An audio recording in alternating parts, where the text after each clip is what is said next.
de pensadores de cinema. E vocês vão ver um clássico absoluto do cinema, um dos poucos clássicos franceses que existem do cinema terror. Foi realizado por Georges Franju, que é uma pessoa muito importante, porque foi um dos fundadores da Cinemateca Francesa, juntamente com Henri Langlois, mas que ficou um bocadinho perdido na memória, essencialmente pela esta tendência de fazer filmes de teor macabro. Ele começou como documentarista e o filme mais conhecido dele chama-se Les Sangs des Bêtes, que é um filme passado no Matadouro e que é um ótimo filme para quem quiser tornar-se vegetariano. Podem ver, e ainda hoje faz imensa confusão, porque não são aqueles matadores modernos, é um matador antigo, em que os bichos são todos mortos à mão, como antigamente se fazia, e ele não poupa absolutamente nada no tipo de representação daquilo que nós vemos. E isso é muito presente neste filme, Les Yeux sans Visage, que mistura um bocadinho esse lado meio sensacionalista, digamos assim. Aqui neste caso são pessoas, portanto ele também filma esse lado meio grotesco que acontece neste filme dos animais, mas mistura-o com uma sensibilidade poética muito própria de um Jean Cocteau, por exemplo, o que faz com que este filme seja o primeiro a misturar um bocado estes dois mundos e a criar um novo género do terror, que é o art house, que mistura exatamente esse lado sensível, de sensibilidade ao poético visual com um lado mais visceral do cinema de terror.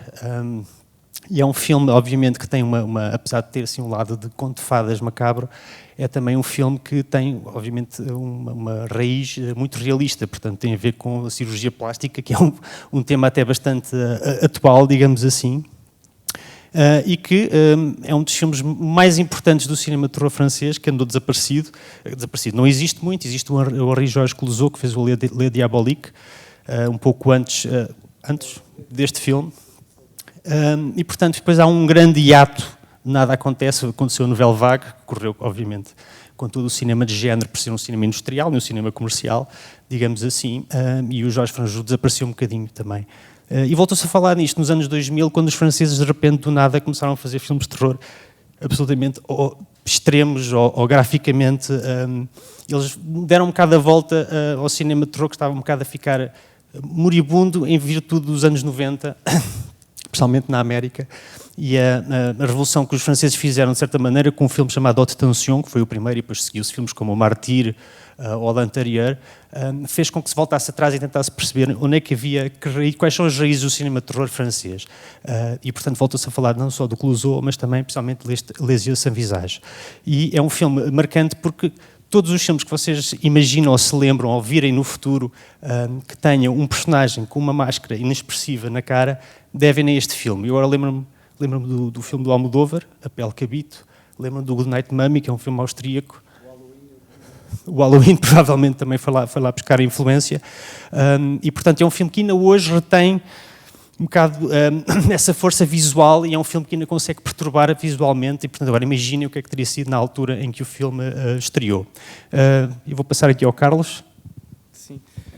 Não, é só dizer que agora está-me a recordar de uma coisa que há uns anos o saudoso programador da Cinemateca e também crítico do Expresso, Manuel Sintra Ferreira, já falecido, dizia que o cinema fantástico francês, o cinema fantástico, o cinema francês era uma contradição nos termos. E era precisamente por isso, era precisamente por esta ideia de que se achava que o cinema fantástico, o cinema de terror, era um género menor. Inclusive, por exemplo, o Godard dizia que achava que o talento do Franju se estava a sepultar neste tipo de produções, na verdade. É muito interessante, na verdade, não tinha pensado nisso, nesta espécie de este novo o cinema de terror extremo. Funciona um bocadinho como qualquer coisa que teve muito abafada durante muitos anos e que de repente explodiu. E é interessante, por exemplo, a própria relação com o cinema fantástico, é interessante verificar que ele, quando se dizia que o Franju era o pai do cinema fantástico francês, ele próprio recusava e dizia isso é uma coisa um bocadinho abstrata, a mim não me interessa muito o fantástico, porque o fantástico é uma coisa que se constrói e, na verdade, a mim o que me interessa é o bizarro. O bizarro não se constrói, revela-se. E tem muito a ver com este filme, vocês vão reparar que há aqui uma relação muito forte com a ideia da realidade do cotidiano. Ele dizia que um dos filmes que lhe fazia mais impressão era um filme de médico, onde havia uma operação ao cérebro, um bocadinho como no Hannibal acontece, e era salvo erro, o título era qualquer coisa como a trepanação, que é aquela operação ao cérebro que se faz com a pessoa viva. Então é a trepanação de um homem com ataques epiléticos.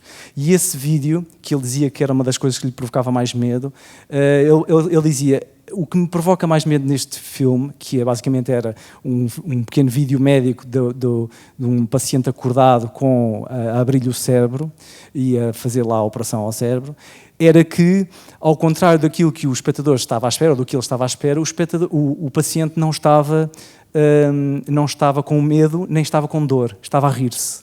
Então ele dizia: ok, se o paciente estivesse com dor ou se estivesse com medo, o medo do espectador estava equilibrado com o medo de que estava no ecrã, mas como o paciente estava a rir, o medo estava todo do lado do espectador. Pronto. E é um bocadinho isso, vocês vão ver que parte daquilo que este terror, embora mostre algumas coisas, parte do que provoca esta sensação de terror ou de maior tensão tem muito a ver com esta espécie de detalhes do cotidiano. Detalhes do cotidiano ou de coisas que se poderiam passar, nomeadamente questões ligadas às operações cirúrgicas, tudo mais, tem muito mais a ver com essas...